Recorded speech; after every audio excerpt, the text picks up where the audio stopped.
이미 많은 영화제를 통해 사람들에게 소개된 나의 작은 시인에게는 매기 질렌한의 캐스팅으로 알려져 있는 영화입니다. 영화의 원제목을 보면 킨더가든 티처, 직역하면 유치원 선생님이라는 뜻을 가지고 있습니다. 이 제목 그대로 개봉했다면 국내 관객에게 어필할 수 있었을까? 라는 생각이 듭니다. 미국에서는 넷플릭스를 통해 개봉한 것 같은데 한국에서는 관련 기사가 없네요.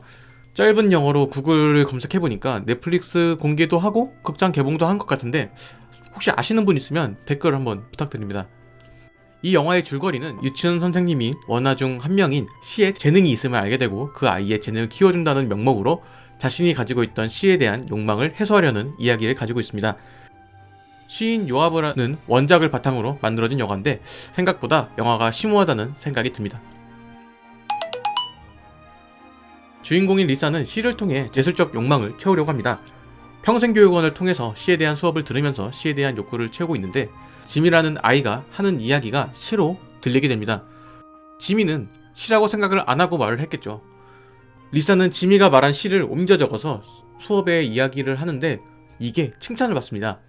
이로써 지미의 재능을 확인하고 지미의 재능을 키우기 위해 도와준다고 하는데 사실상 영화를 보는 관객의 입장에서는 그것은 핑계로 보입니다.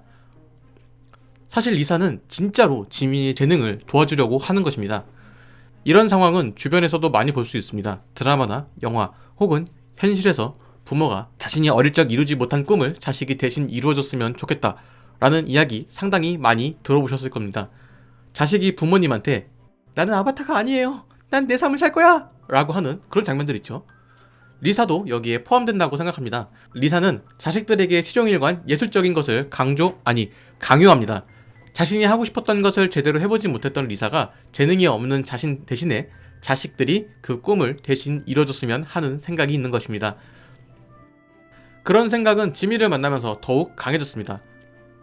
자신의 자식이 아닌 지미가 그런 쪽에 재능이 있는 걸 알았는데 지미의 집에서는 지미를 신경 쓰지 않으니 더더욱 안타까운 것이죠. 조금만 이끌어주면 괜찮을 것 같은데 라는 생각이 그녀를 사로잡은 것입니다. 지미가 재능이 있어도 못 키울 것 같으니 자신이 키워주고 싶은데 현실로는 제약이 있으니 자식들이 그 재능을 가지고 있으면 좋겠다는 것이 그녀의 생각인 것이죠. 물론 그것은 그녀의 욕심이죠.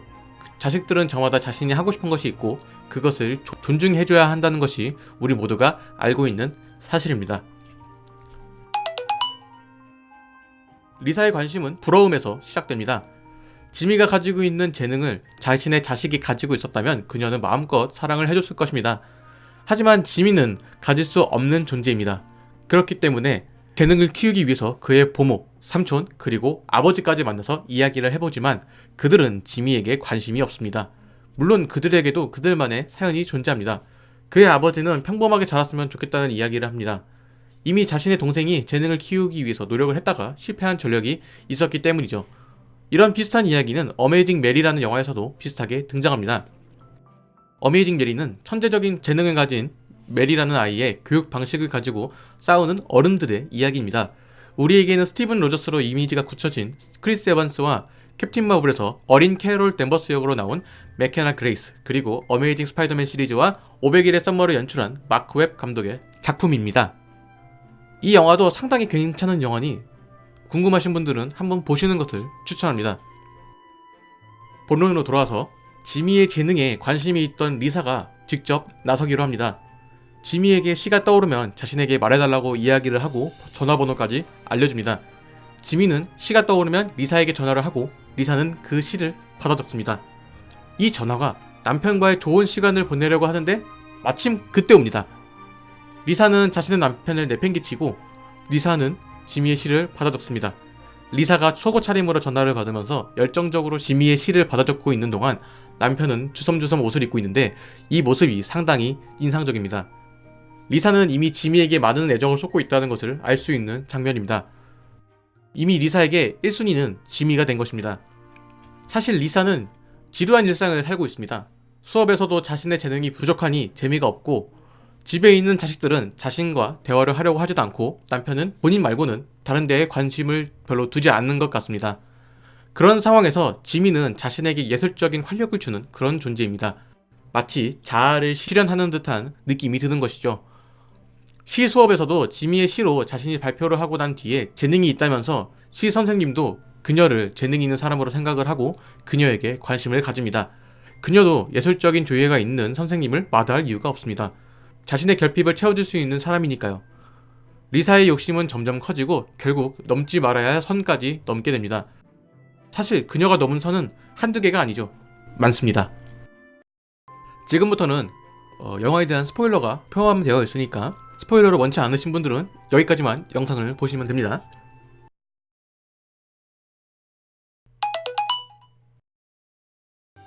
리사는 지미의 아버지가 반대하는 시 발표에 지미를 데려갑니다. 지미가 발표하는 시 중에는 안나라는 시가 있습니다. 잠깐 소개해드리면 안나는 아름답다. 나에게는 충분히 아름답다. 이런 내용의 시입니다. 발표회 전까지는 이 안나가 어떤 사람인지 물어봐도 지미가 대답을 안 했습니다. 발표회에서 지미는 안나가 누구냐는 질문에 이렇게 대답합니다. 안나는 같은 유치원 선생님인 메건입니다. 여기서 리사가 약간 화가 난 듯한 리액션을 보이는데 그 이유가 명확하게 표현되지는 않습니다. 저의 생각으로는 지미가 자신을 좋아할 것이라고 생각을 했는데 그렇지 않다는 것을 알게 되어서 그런 반응이 나온 것이 아닐까라는 생각이 들었습니다. 자신이 애정을 쏟아주는데 지미도 그러기를 바라는 것이죠. 그렇지 않다는 것에 리사가 실망한 것이 아닐까 싶습니다. 그리고 곧 현실을 자각하게 된 것이죠. 흔히 말하는 현타가 온 것입니다. 저는 이 사건을 통해 드러난 리사의 감정이 영화 속에서 상당히 의미 있는 부분이라는 생각이 들었습니다. 영화 속 인물들로 사랑의 짝대기를 해보면 저마다 다른 사람에게 짝대기가 향하고 있을 것입니다. 단순하게 리사가 자식들에게 관심을 보이지만 그들은 이미 다른 친구들에게 더 관심이 많이 있고, 남편이 리사에게 관심을 두려고 하자 리사는 지미에게 관심을 가지고 있고, 지미는 메건에게 관심을 가지는 이런 상황이 되는 것이죠. 이 일을 계기로 지미의 아버지는 유치원을 옮기게 되고, 그러면서 리사와 지미는 이별을 하게 됩니다. 리사도 지미가 없어지면서 마음이 공허해지죠. 그날 저녁에 리사는 가족들과 식사를 계획합니다. 자신의 아들과 딸에게 밥을 먹자고 하는데 항상 튕기던 그들이 리사의 제안을 받아들입니다.